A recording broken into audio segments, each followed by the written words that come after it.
qu'est-ce qui m'a amené à vouloir intégrer les technologies dans mon enseignement? J'ai toujours voulu les intégrer, mais il y a certains moments dans ma carrière où ça a été des moments qui ont été décisifs. Par exemple, quand il y a 10 ans, je suis sautée d'enseignante de sixième année à première année et j'étais à la recherche d'une façon d'intégrer l'éthique avec les tout petits de première année. Donc, avec l'idée du blog, j'ai pu faire beaucoup de projets et intégrer beaucoup de choses dans mon enseignement. Et ce que ça donne, c'est que c'est une fenêtre sur la vie de classe. Donc, les parents participent dans le blog, peuvent écrire des commentaires et les élèves aussi vont répondre à leurs parents et on va placer sur le blog nos activités, différentes choses qu'on fait pendant l'année.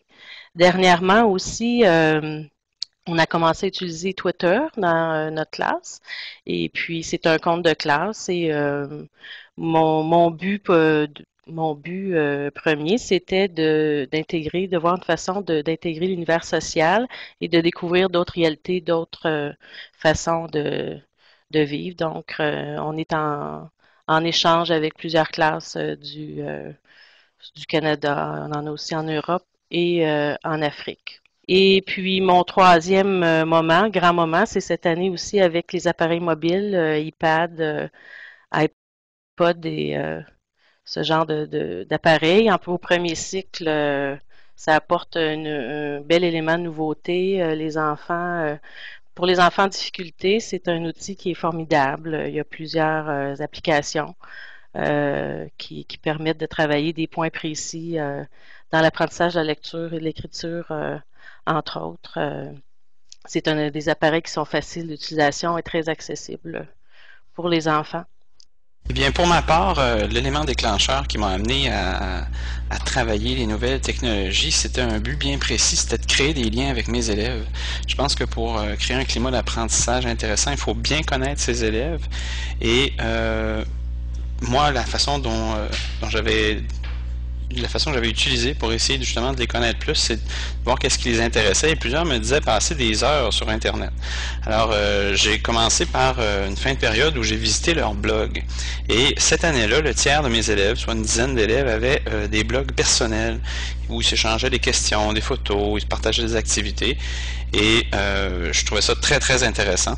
Ça fait que j'ai choisi un élève qui avait peut-être un peu besoin aussi de reconnaissance avec son gros bon sens et je lui ai offert de rester avec moi à la récréation. Je lui ai carrément demandé, j'ai besoin d'aide, j'aimerais ça avoir une mini-formation pour créer un blog.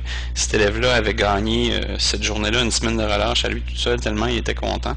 Puis, depuis ce temps-là, j'ai un blog de classe où on partage nos activités, c'est en même temps une vitrine sur le monde où on peut montrer ce qu'on fait à la classe, puis ça nous donne un public lorsqu'on a besoin d'une situation d'écriture, par exemple.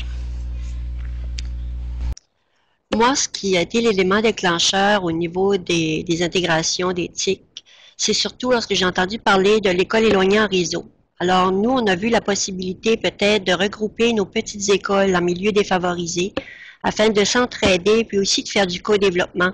Parce que lorsqu'on est des tout petites écoles, on a des tout petites classes, on a des niveaux multiples, beaucoup d'intégration. Alors, quand on a une classe avec des problématiques comme Asperger, Tourette, dyslexie et déficience visuelle dans une même classe, c'est très difficile de jongler avec toutes ces difficultés-là. Alors, les portables et tout, donc c'était pour répondre à des besoins spécifiques des enfants. Et la technologie, bien, ça nous permettait justement d'aller chercher cette expertise-là pour augmenter notre efficacité professionnelle. Et ça nous permettait aussi d'aller chercher des ressources, parce que dans notre milieu, on n'a pas beaucoup de théâtres, de musées ou de grandes bibliothèques qui sont disponibles. On est en région éloignée.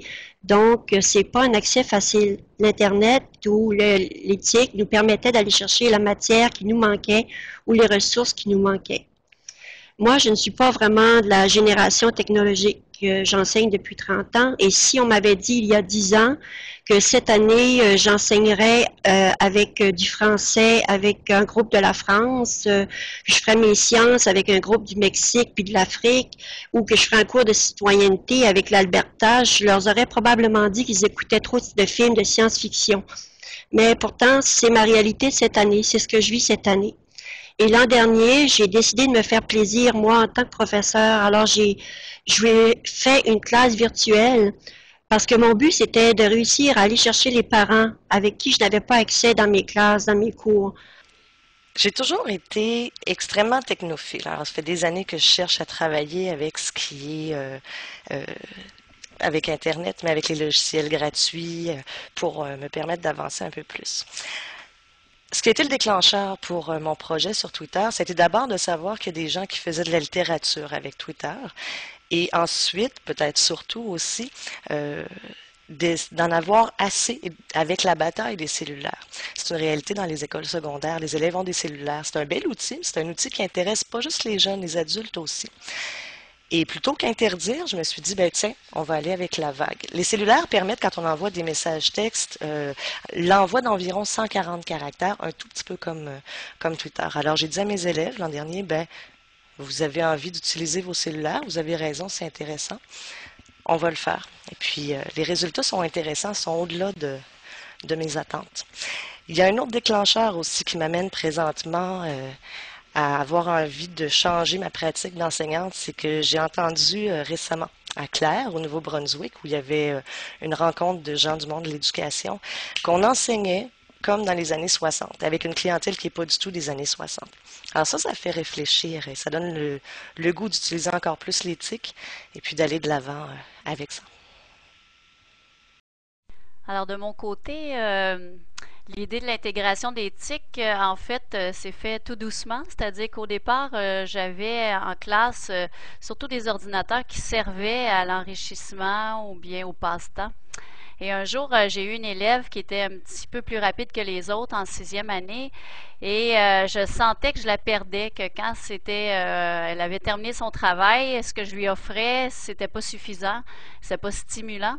Alors, un soir, je me suis assise devant l'ordinateur et j'ai cherché un programme où on pouvait faire un journal et j'ai décidé que cet enfant-là pourrait peut-être accrocher à l'idée. Je lui ai proposé l'idée un jour, après avoir passé une heure et demie devant ce programme-là, à voir ce qu'on pouvait y faire. Je lui ai dit, viens, je vais te montrer ce que je sais de ce programme-là. J'ai une idée pour toi. Et elle a accepté. Ce projet-là est devenu, au bout du compte, un projet entrepreneurship parce qu'elle a fait venir des élèves dans son équipe. Ils ont monté un journal qui nous a permis, après ça, d'intégrer les matières. On faisait des maths, ça allait dans le journal. On écrivait un texte, ça avait un objectif. Alors, c'est là que je me suis rendu compte que non seulement ça pouvait faire de la différenciation pédagogique, mais l'intégration pédagogique, puis ça donnait un sens aux activités qu'on proposait aux élèves. Ensuite, je me suis retrouvée en 3e année et là, l'autonomie des plus petits, il me semblait, c'était une difficulté pour moi. Et à notre école, dans la commission scolaire, en fait, on proposait un projet de cyber-savoir où on disait aux écoles, soumettez-nous un projet et on vous offre de nommer une enseignante ressource qui travaillera une journée semaine dans votre école, qui accompagnera 5 enseignantes qui, elles, auront les ordinateurs une journée par semaine, l'équivalent d'une journée par semaine à raison de périodes par jour, et les enfants auront un ordinateur portable chacun en ce moment-là. On a soumis un projet en se disant c'est merveilleux, c'est tant le bateau passe parce qu'on propose l'accompagnement, un technicien qui était là et des conseillers pédagogiques qui nous accompagnaient. C'est vraiment l'accompagnement qui était pour nous très alléchant. On a soumis notre projet et finalement, quand on était choisi, on s'est dit mais qu'est-ce qu'on a fait? On a eu l'impression de se lancer en parachute tout d'un coup. Mais finalement, cette année, on est en train d'approprier ça et je me suis lancée en même temps comme enseignante ressource quand j'y connaissais juste à peine un petit peu plus que mes collègues. Mais à force de se réseauter, on arrive à progresser. Et moi, un élément déclencheur là, pour certaines activités, tout ça, il y a des noms ici que je reconnais, que j'ai lu des choses sur Internet d'activités que ces personnes-là ont proposées. Alors, les autres enseignantes sont aussi des déclencheurs pour moi. Depuis quelques années, chez nous à la Polyvalente, ce qu'on pouvait faire, c'était louer un canon et un portable pour utiliser différents logiciels en ligne, pour présenter différents ateliers, puis utiliser une souris sans fil. C'était de l'intégration très, très douce d'éthique dans nos classes. Ce qui s'est passé dans ces années-là, l'année dernière, dans ma classe, est apparu un TNI, un tableau blanc interactif, un tableau numérique interactif. Et dans la première année, je vous dirais qu'il était davantage interactif avec moi. On n'interagissait pas beaucoup avec les élèves, puis doucement, l'interaction s'est faite à la fin de l'année dernière, puis au début de cette année, avec un congrès auquel j'ai assisté, un congrès de la COPS qui se tient à l'Hôtel Hilton à Québec, où est-ce que j'ai vu des enseignants qui avaient des idées géniales.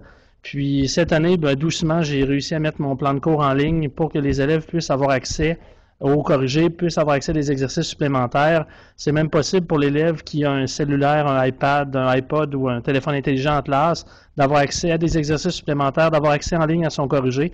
Puis de cette façon-là, je tente d'être à l'avant de ce qui se passe en frais de TIC. Puis c'est un peu comme ça que je vous dirais que j'ai le feu d'utiliser les TIC à bon escient, là. Et je vous dirais que l'avènement a été l'arrivée du TNI dans ma classe, ça a été le déclencheur pour que je m'investisse à retravailler mon matériel, puis que je m'investisse à retrouver des façons de rendre toute la communauté web intéressante pour mes élèves. Bon, pour moi, mon premier déclencheur, c'était que je pouvais apporter le monde de l'extérieur à l'intérieur de ma classe. Sans frais et sans effort, en effet. Je pouvais emmener mes élèves pour faire une journée à Paris, au musée de Louvre. Je pouvais aussi les emmener dans un désert avec Google Earth pour voir vraiment à quoi ça ressemblait. Il y a plein de choses que je pouvais faire dans ce sens-là, à apporter le monde de l'extérieur dans la classe. Aussi, le deuxième déclencheur pour moi, c'était que je pouvais rendre mes leçons, mes plans de cours beaucoup plus animés. 3 dimensions, 2 dimensions, beaucoup plus de couleurs, le mouvement sur le tableau, comme Kevin disait. Au début, j'enseignais au secondaire et maintenant, j'enseigne à la maternelle et première année. Et puis, tous ces niveaux-là peuvent utiliser la technologie, c'est sûr, mais je trouve qu'avec les plus jeunes, c'est très intéressant pour eux juste de glisser le doigt sur le tableau. Ça rend toutes les leçons beaucoup plus efficaces et l'apprentissage, comment je dirais, plus profond, en effet. Bon, alors, l'élément déclencheur pour moi, ça a été que ma commission scolaire, en 2003, si je me souviens bien, a parti un programme, un projet qu'on appelait ILS, et puis où est-ce qu'on donnait un ordinateur portable à chaque enfant à partir de la 3e année. Et moi, j'enseignais en 4e année à ce moment-là. J'admets que j'étais contre ce projet au tout début. Et puis, je me suis vite rendu compte, comme j'étais obligée, je l'ai fait et je me suis vite rendu compte qu'on venait de commencer quelque chose d'assez formidable. Nous avons eu de très bonnes formations. Et puis, j'ai très rapidement intégré l'éthique à ma classe. Et depuis ce temps-là, ça n'a pas arrêté. Les choses se sont vraiment améliorées. Et depuis 3 ans que j'ai un tableau interactif. Mais ça a été un déclencheur extraordinaire également. Et j'ai eu la chance d'avoir dans une stagiaire qui avait comme le savoir instinctif pour ce genre de choses et qui m'a appris comment l'utiliser. Et franchement, la première fois que j'ai utiliser le tableau interactif dans ma classe, ça a été une révélation. Alors, pour moi, le premier élément déclencheur a été l'école éloignée en réseau. Donc, j'enseignais avant dans une grande école et j'ai demandé un transfert dans une petite école qui avait école éloignée en réseau. Et ça faisait un petit bout de temps que j'en entendais parler par mes enfants qui étaient dans cette école et ça m'intriguait. Et lorsque je suis arrivée ici, je me suis vite rendu compte que les élèves et les enseignants adoraient ce projet. J'avoue qu'au début, ça m'a stressé un petit peu parce qu'il fallait, on n'était pas, là 5 ans, on n'était pas bien équipés dans le sens que on avait le canon sur un chariot, des fils et tout ça. Et là, il fallait que j'apprenne, moi qui connaissais pas grand-chose des tics, on a dû me montrer comment brancher tout ça. Et malgré tout, j'ai persévéré parce que je voyais l'importance que ça avait pour mes élèves et pour moi. Et plus ça allait, mieux on était équipé. Et le deuxième élément déclencheur, ça a été le TNI qui a encore facilité, qui a mieux facilité l'école éloignée en réseau. Ça a été fantastique. C'est de plus en plus fantastique avec le TNI. Ça permet de faire un enseignement très vivant. Les élèves adorent ça. Ça me permet aussi de faire du team teaching en école éloignée, toujours et en réseau. Et ça facilite la vie. Je reculerai pas parce qu'en arrière, au contraire, il faut aller de l'avant. Les élèves en avant de nous vont de l'avant et il faut continuer.